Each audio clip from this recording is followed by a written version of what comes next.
दूसरे दिन पूरे बेरीबाग के जितनी भी गली के लोग थे वो मेरे से लड़ने के लिए आ गए कि वहां से क्यों शुरू किए हैं करके, हमारे घर के पास से शुरू करो। लेकिन आज मुझे खुशी है ये बताते हुए, ये काम की शुरुआत जब हुई थी तो धीरे धीरे पूरे गलियां होते गए और मेरे हिसाब से आज बेरीबाग के अंदर महज सिर्फ 1 या 1.5 गली बची हुई है। तो हम उस्मानपुरे के अंदर भी ये काम कर रहे हैं। लेकिन जैसा शोएब भाई ने बताया, मैं भी आपको यकीन दिलाता हूँ, आप सभी लोग जानते हैं कि 2 साल के लिए इस मुल्क के वजीर आजम नरेंद्र मोदी साहब ने कहा कि आप कहीं पर भी जा रहे हैं तो सिर्फ भाषण करिएगा, क्योंकि 2 साल के लिए आपकी निधि जो है,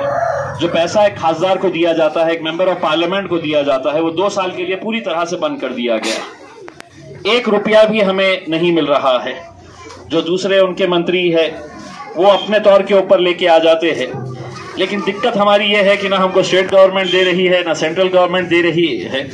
अब वो 2 साल पूरे होने के लिए आए हैं। ये दिसंबर में अगले 2 दिन के बाद पार्लियामेंट का सेशन शुरू होने वाला है और हम यही मांग करने वाले हैं कि हमारे इलाके के लिए अगर हमें पैसा मिलेगा तो हम उस्मानपुरे की और गलियां हम बना सकते हैं, औरंगाबाद के अंदर और तरक्याती काम कर सकते हैं।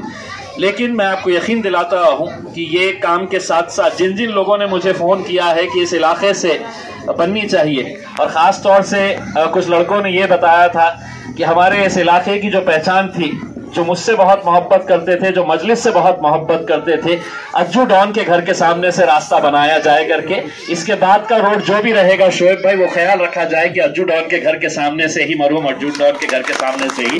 वो रोड हम बनाने का काम करेंगे। हमारे जो साहब यहाँ पर मौजूद है, आप जानते हैं कि इसी इलाके के अंदर हमने एक बुद्ध विहार बनाया है, और वो जैसे ही बुद्ध विहार के लिए मेरे पास आए थे, देखिए कुछ फंड होता है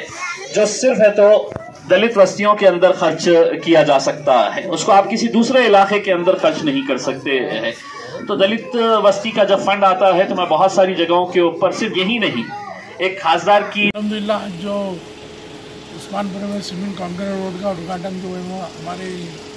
लाड़ के खासदार इम्तियाज़ जलील साहब के हाथों मैं शोएब खान और उस्मानपुरा एमआईएम की जानिब से और उस्मानपुरा की आवाम की तरफ से इम्तियाज़ जलील साहब का तहे दिल से बहुत बहुत शुक्रिया दिया। कई बार जो है वो रोड का जो है तो उस्मानपुर में निधि गई लेकिन काम नहीं हो पाया। अल्हम्दुलिल्लाह जो है तो मैं इम्तियाज़ जलील साहब का तहे दिल से शुक्र अदा करता हूँ कि उन्होंने जो है तो रोड का काम जो है, रोड के लिए हमको निधि दी है और जो है तो फिर से इंशाल्लाह काम चालू होगी।